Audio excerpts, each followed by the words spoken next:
শব্দের অর্থ হলো কবুল করা। আমিন যখন আপনি বললেন, ইমাম যখন আমিন বলল, তখন আপনি আমিন বললেন, তখন ফেরেশতারা আমিন বলল।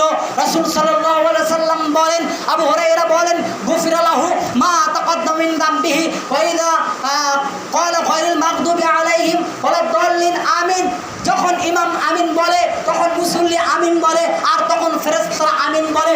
ইমাম, ফেরেশতা, মুসল্লির আমিন যখন এক হয়ে যায়, তখন কি হয়? গুফিরা লাহু মা তাকাদ্দাম মিন যামবিহি। আল্লাহ তাআলা এই আমিন বলার কারণে মানুষের পিছনের গুনাহগুলো ক্ষমা করে দেয়। তার মানে আমিনটা বলতে হবে জোরে। অতএব এতক্ষণ যে হাদিসটা শুনলেন সূরাতুল ফাতিহা পড়ার, এই হাদিসটা সহিহুল মুসলিম, সহিহ মুসলিমের হাদিস।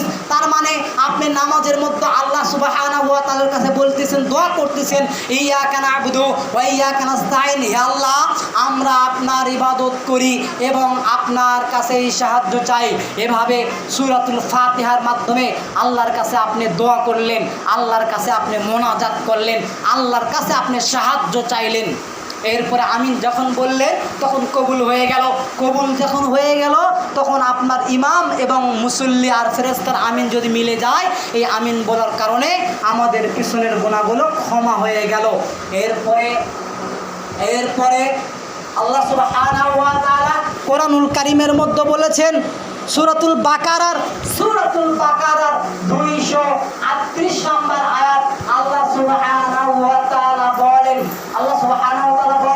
হাফিজু আলাস সালাওয়াত ওয়াস সালাতিল মুস্তা ওয়া কুমু লিল্লাহি কানিতিন। আল্লাহ রাব্বুল আলামিন সূরাতুল বাকারা 2 নম্বর পারার 17 নম্বর পৃষ্ঠার 238 নম্বর আয়াতে বলেছেন, হাফিজু আলাস সালাওয়াত। আল্লাহ বলেন, তোমরা সালাতকে হেফাজত করো, তোমরা নামাজকে হেফাজত করো, তোমরা সালাতকে হেফাজত করো, তোমরা নামাজকে হেফাজত করো।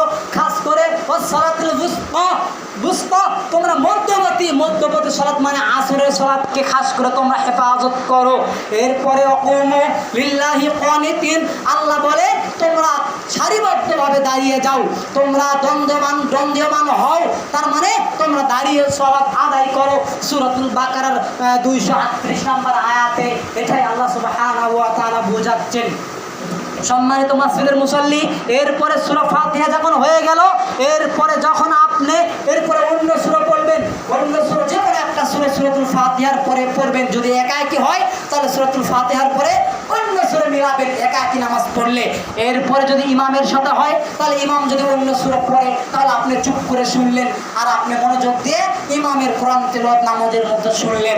এরপরে যখন সূরাতুল ফাতিহা শেষ, অন্য সূরা শেষ হয়ে গেল, তারপরে যখন রুকু করবেন, এই রুকু সম্পর্কে আল্লাহ সুবহানাহু ওয়া তাআলা কোরআনুল কারীম সূরাতুল হজ 22 নম্বর সূরার 17 নম্বর পারার 77 নম্বর আয়াত, সূরাতুল হজের 77 নম্বর আয়াতে আল্লাহ রাব্বুল আলামিন বলেন, ইয়া আইয়ুহাল্লাযীনা আমানু, হে ঈমানদারগণেরা, ইয়া আইয়ুহাল্লাযীনা আমানুর কাউ, হে ঈমানদারগণ, তোমরা রুকু করো।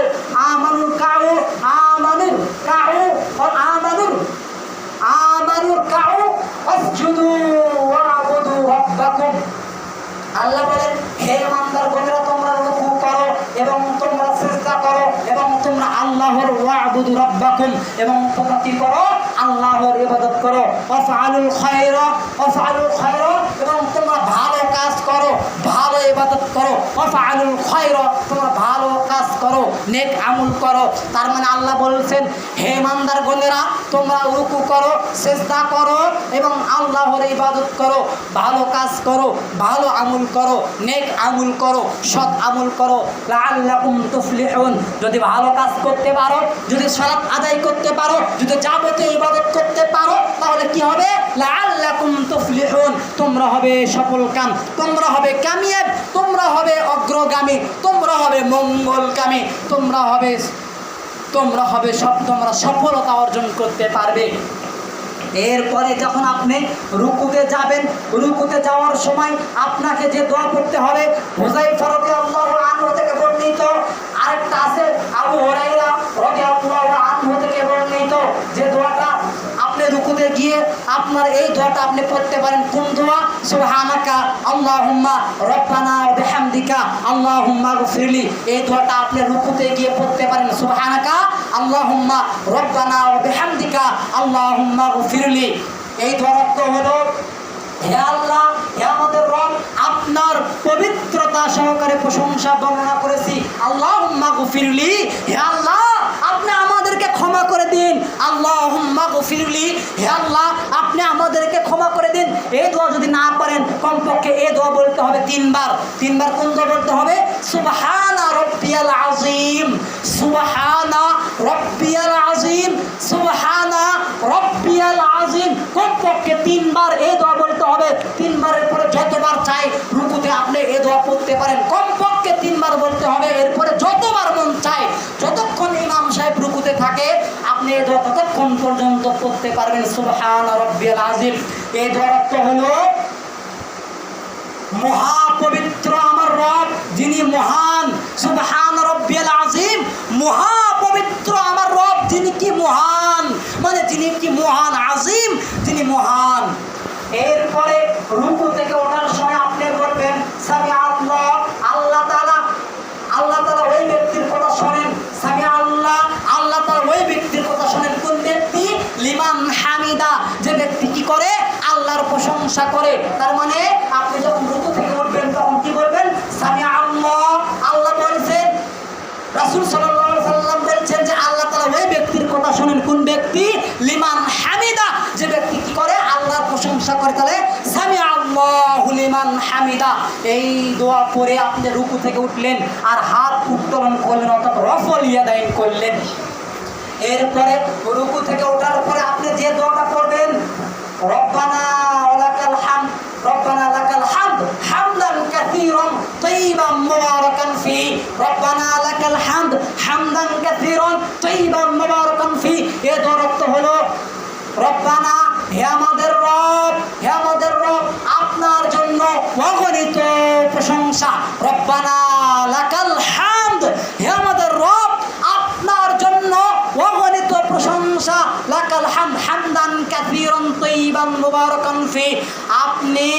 আপনি পবিত্র ও আপনি বরকতময়।